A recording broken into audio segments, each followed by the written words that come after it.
Hello students, welcome back to my YouTube channel Mathicians. और आज हम करेंगे एक्सरसाइज 4.1 का question number 4।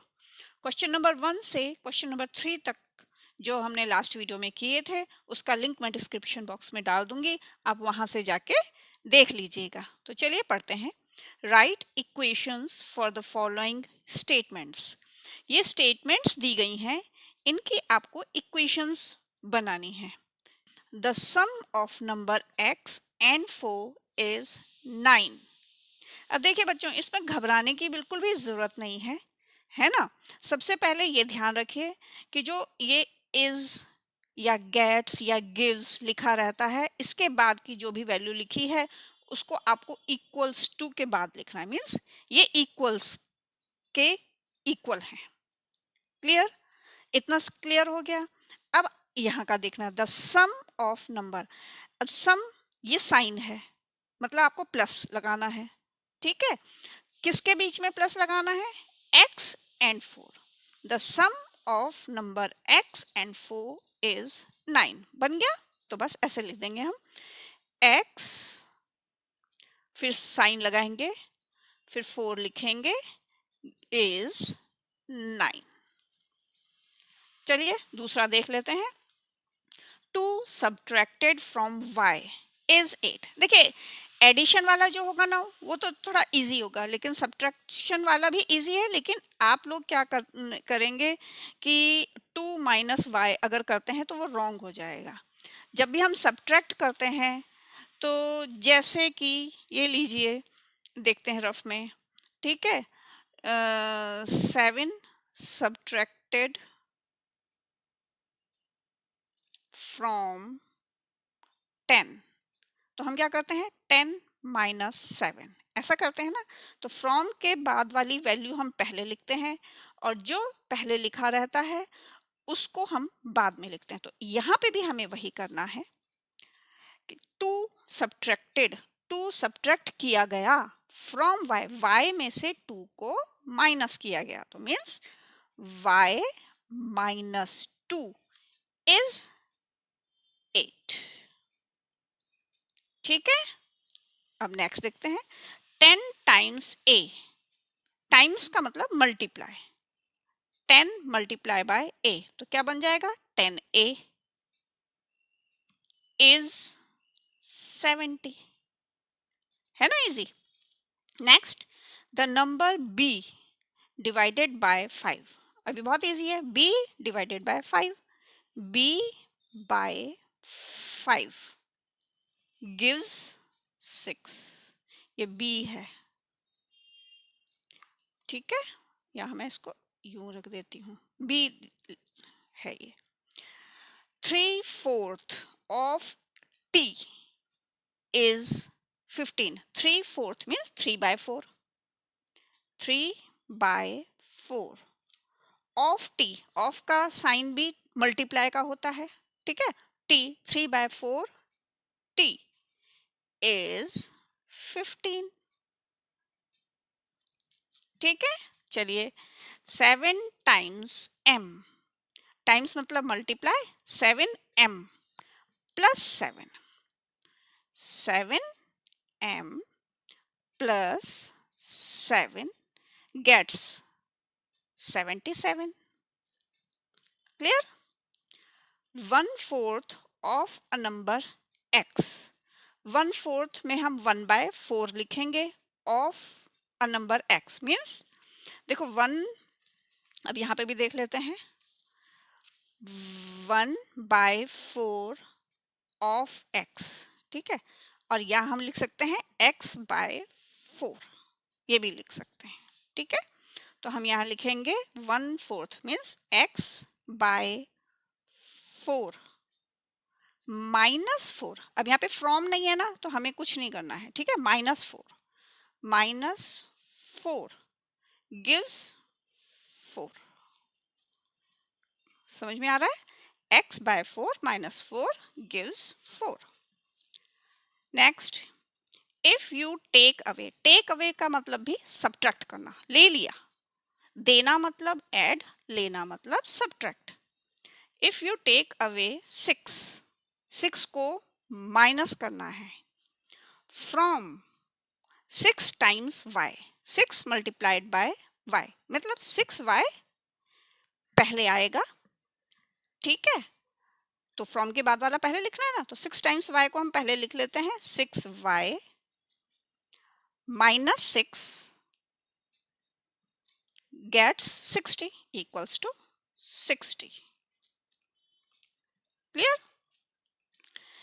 If you add 3 to 1/3 of z, अब 1/3 वापस 1/3 of z means z/3 आ रहा है ना आप लोगों को समझ में, z/3, ठीक है। इसमें ऐड करना है हमें 3 को और हमें क्या मिलेगा, गेट 30। तो बस ज़्यादा किसी चीज़ का ध्यान नहीं रखना है, सिर्फ फ्रॉम का आप स्पेशल ध्यान रखिए, बाकी आप सेंटेंस पढ़ते जाइए और उसको लिखते जाइए, बहुत इजी हो जाएगा, कोई प्रॉब्लम नहीं आएगी। तो चलिए नेक्स्ट क्वेश्चन करते हैं। Right the following equations in statement forms. ऊपर हमें स्टेटमेंट्स दी गई थी और हमें इक्वेशंस बनानी थी, ठीक है। अब हमें इक्वेशंस दी गई हैं, इनकी हमें स्टेटमेंट्स बनानी है, ठीक है। तो चलिए बनाते हैं। अब देखिए फर्स्ट है p + 4 = 15। मैंने आपको बताया था एडिशन में कोई प्रॉब्लम नहीं है। p added, a number p added with 4 get gives 15, ये भी लिख सकते हैं और ये भी लिख सकते हैं, a number 4 added with p gives 15, कुछ भी लिख सकते हैं, ठीक है। तो हम लिखेंगे when a number p added with 4 gives 15, ठीक है। एडिशन वाले में तो ज़्यादा कोई प्रॉब्लम है ही नहीं, है ना। अब यहाँ m-7 = 3, ठीक है। अब देखिए ये पहले लिखा है, इसको हमें बाद में लिखना, तो हम ऐसे भी लिख सकते हैं 7 subtracted from m gives 3, ठीक है। 7 subtracted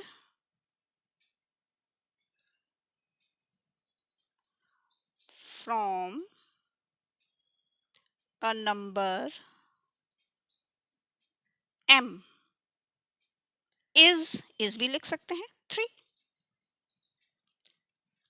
clear? Different different way से हम कर लेंगे ताकि आपको हर तरह से समझ में आ जाए। अब ये थर्ड है 2m means twice of m या 2 टाइम्स ऑफ m, कुछ भी लिख सकते हैं। 2 times of a number m is 7। अब ये नेक्स्ट m/5 है ना, तो हम इसको क्या लिखेंगे, 1/5 ऑफ m, है ना, इज 3, ठीक है। ये भी लिख सकते हैं।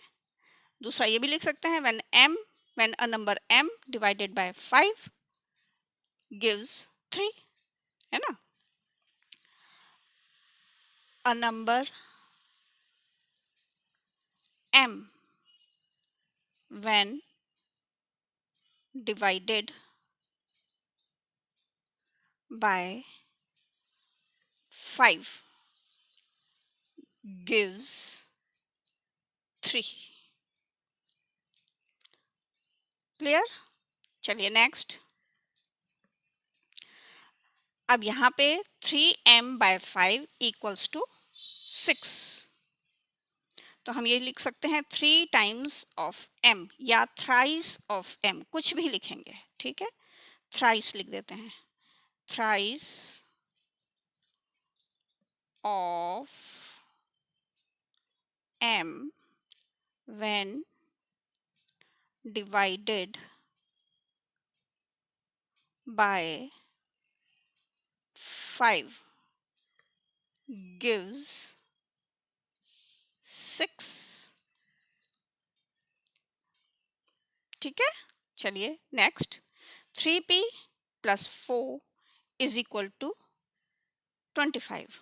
अब यहाँ पे अगेन 3 टाइम्स ऑफ p या थ्राइस ऑफ p कुछ भी लिख सकते हैं. ठीक है, हम ऐसे भी लिख सकते हैं. यहाँ पे हमने p एडेड बाय 4 करा था ना, अब हम उल्टा कर देते हैं, एक ही बात है. 4 added with thrice of p when 4 added with 3 times of p is 25. तो होप आपको मुश्किल नहीं लग रहा होगा, है ना? और इसको आप एक दो बार प्रैक्टिस करेंगे तो आ जाएगा. क्लियर? अब है 4p माइनस 2 इक्वल्स टू 18. तो यहाँ पे हम वापस पहले इसको लिखेंगे. 2 subtracted from 4 times p. 4 times p is 18. ठीक है, अब ये है, देखिए p by 2 plus 2 equals to 8. तो ये भी लिख सकते हैं हम कि 2 added with half of p. p by 2 means 1 by 2 multiply by p है ना, ये 1 बाय 2 है ना, ये मल्टीप्लाई बाय p. क्लियर? तो हम लिख सकते हैं इसको 2 added with half of p, half of p means 1 by 2 of p. ठीक है, gives 8. तो ये हमारी हो गई, इक्वेशंस को हमने स्टेटमेंट्स में चेंज कर दिया है. क्लियर? तो चलिए अब देखते हैं question number 6. Set up an equation in the following cases. अब देखिए ये एक वर्ड प्रॉब्लम टाइप क्वेश्चन दिया गया है. हमें इसकी इक्वेशन बनानी है, इसे सॉल्व नहीं करना है, इसको रीड करना है और फिर हमें एक इक्वेशन बनानी है. तो ये लंबी सी एक स्टेटमेंट समझ लीजिए, जैसे हमने अभी लास्ट क्वेश्चंस में सॉल्व करी है ना, वैसे ही कि लंबी सी एक स्टेटमेंट है, इसकी हमें इक्वेशन बनानी है. तो चलिए पढ़ लेते हैं. Irfan says that he has 7 marbles more than 5 times the marble Parmeet has. Means Irfan और परमीत दो फ्रेंड्स हैं जिनके पास मार्बल्स हैं. तो इरफान बोलता है कि मेरे पास परमीत से 5 टाइम्स ज्यादा और उसमें भी 7 को ऐड कर दो, इतनी मार्बल्स हैं. ठीक है, और टोटल इरफान के पास मार्बल्स हैं 37. Irfan has 37 marbles. तो बच्चों सबसे पहले जो ये टोटल दिया गया है ये इक्वल्स टू के बाद आएगा. Irfan has 37 marbles means equal to 37 और ये इक्वेशन बनेगी हमें. अब देखिए ब्रैकेट में भी कुछ दिया हुआ है. Take m to be the number of Parmeet's marble. m लेना है हमें जो परमीत की मार्बल है. तो जो ये हमें ब्रैकेट में दिया है ना, इसको सबसे पहले लिखना है. क्लियर? तो हम क्या लिखेंगे? लेट m लिखना है हमें परमीत की marble. Let m be the Parmeet's marble. Clear? ये तो परमीत की मार्बल हो गई. अब हमें बतानी है इरफान की मार्बल्स. तो हम यहाँ पे लिख देते हैं इरफान मार्बल्स। तो वो कितनी है? तो इरफान ने कहा कि उसके पास परमीत से 5 टाइम्स प्लस 7 ज्यादा मार्बल है। जितनी 5 टाइम्स जो मार्बल होंगी उसमें प्लस 7 भी करना है। 7 मार्बल्स मोर देन। ठीक है, तो क्या लिखेंगे? इरफान के पास मार्बल्स कितनी है? 5, और परमीत की मार्बल m है ना? तो 5 टाइम्स ऑफ परमीत्स मार्बल प्लस 7, ये हैं इरफान की मार्बल्स। लेकिन हमें यहाँ भी ये भी दिया है कि इरफान के पास 37 मार्बल्स हैं। तो हम यहाँ पे लिख देते हैं गिवन इरफान हैज 37 मार्बल्स। ठीक है, ये हमें गिवन है। तो रिक्वायर्ड इक्वेशन क्या बनेगी? Required equation 5m plus 7 equals to 37। बस ये आंसर आ गया। तो है ना इजी? तो आइए अब इसका सेकंड पार्ट कर लेते हैं। Second part is Lakshmi's father is 49 years old. He is 4 years older than 3 times Lakshmi's age. Take Lakshmi's age be y years. तो लक्ष्मी के पापा की जो एज है 49 ईयर्स की है। ठीक है, तो अब ये जो लाइन है ये इक्वल्स टू के बाद ये आ जाएगा। ठीक है, 49 कहाँ आएगा? इक्वल्स टू के बाद। अब हमें बनाना है, जो इक्वेशन बनानी है, he is 4 years older than 3 times Lakshmi's age. जो भी लक्ष्मी की एज है उसके 3 टाइम्स, मतलब 3 मल्टीप्लाई बाय जो लक्ष्मी एज है, और 4 साल और प्लस 4 आ जाएगा। ठीक है, तो चलिए लिख लेते हैं। तो सबसे पहले ये जो दिया है ना ब्रैकेट में, take Lakshmi's age be y years, इसको हम सबसे पहले लिख लेते हैं। Let Lakshmi's age be y years. ठीक है, ये आई है, ये अपोस्ट्रोफ एस है। ठीक है, अब हमें ये सॉल्व करना है। तो y लक्ष्मी की एज है 3 टाइम्स ऑफ y प्लस 4। तो हर फादर्स एज क्या आ जाएगी? 3 टाइम्स y प्लस 4 साल और बड़े हैं, ये हो जाएगी। ठीक है, अब अगेन लिखेंगे हम, गिवन है हमें कि जो लक्ष्मी his father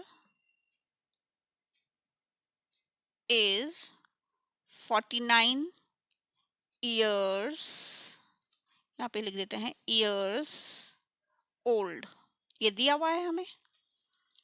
तो नाउ रिक्वायर्ड, ठीक है, तो अब आ जाएगा रिक्वायर्ड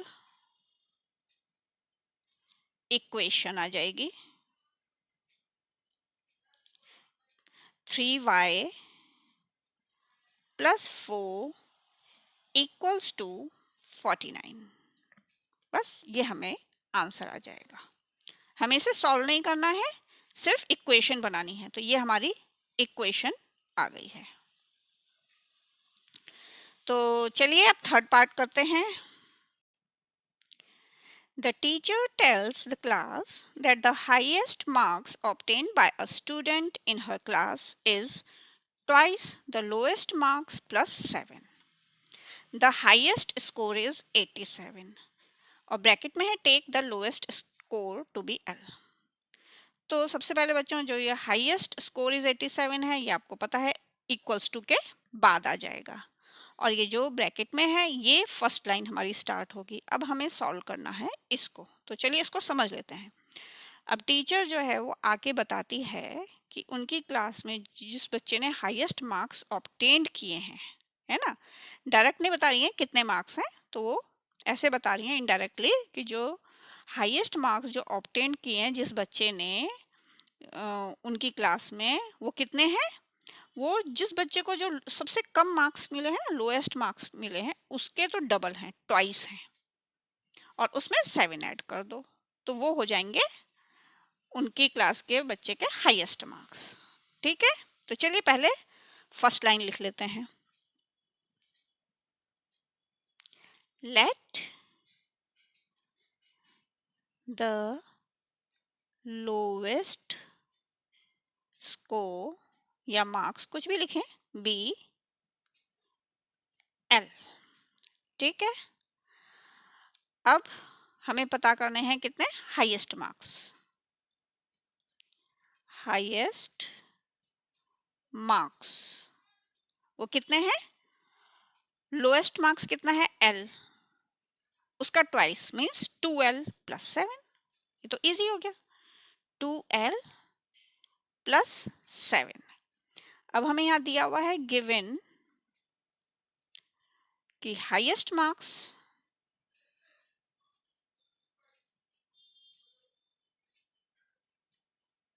इक्वल्स टू 87, ये हमें गिवन है। तो रिक्वायर्ड इक्वेशन क्या बनाएगी, required equation is 2l plus 7 equals to 87। बस, सिंपल, क्लियर। तो चलिए अब फोर्थ पार्ट देख लेते हैं, ये लास्ट पार्ट है। In an isosceles triangle, the vertex angle is twice either base angle. Let the base angle be b in degrees. Remember that the sum of angles of a triangle is 180 degree. तो बच्चों सबसे पहले आपको isosceles triangle समझना पड़ेगा, है ना। मे भी कुछ बच्चों को पता भी हो, लेकिन जिनको नहीं पता है उनको मैं यहाँ बता देती हूँ। देखो ये ट्रायंगल है, आइसोसेलेस ट्रायंगल वो ट्रायंगल होती है जिसकी कोई दो साइड्स इक्वल होती हैं। ठीक है, तो आइसोसेलेस ट्रायंगल्स कौन सा हो गया, जिसकी दो साइड्स इक्वल हैं। इतना क्लियर हो गया। अब है the vertex angle is twice. Vertex angle, vertex मतलब हो गया जो टिप हो गई, ये वाला वर्टेक्स एंगल मीन्स ये जो टिप वाला एंगल है ना, ये वर्टेक्स एंगल है, ये ट्वाइस है। ठीक है, 2 टाइम्स है। ईदर बेस एंगल, किसी भी बेस एंगल, बेस एंगल कौन से हैं, ये ईदर मतलब किसी भी बेस एंगल से ये डबल है। ठीक है, let the base angle be b in degrees. अब देखिए अगर ये बी है तो ये 2b हो गया, ट्वाइस ऑफ बेस एंगल हो गया। ठीक है, तो आगे है remember that the sum of angles of a triangle is 180 degree. ये बच्चों आपको याद होना चाहिए, ये एक ट्रायंगल है, इसके ये जो एंगल्स का सम हमेशा 180 डिग्री होता है, ये हमेशा होता है, ऑलवेज। तो ये तो आपको याद करके रखना पड़ेगा। क्लियर। तो इसका मतलब एक और है कि ये हमारा इक्वल्स टू के बाद में आ जाएगा। ठीक है, और इसको हम फर्स्ट लाइन लिख लेते हैं। तो लिखते हैं लेट द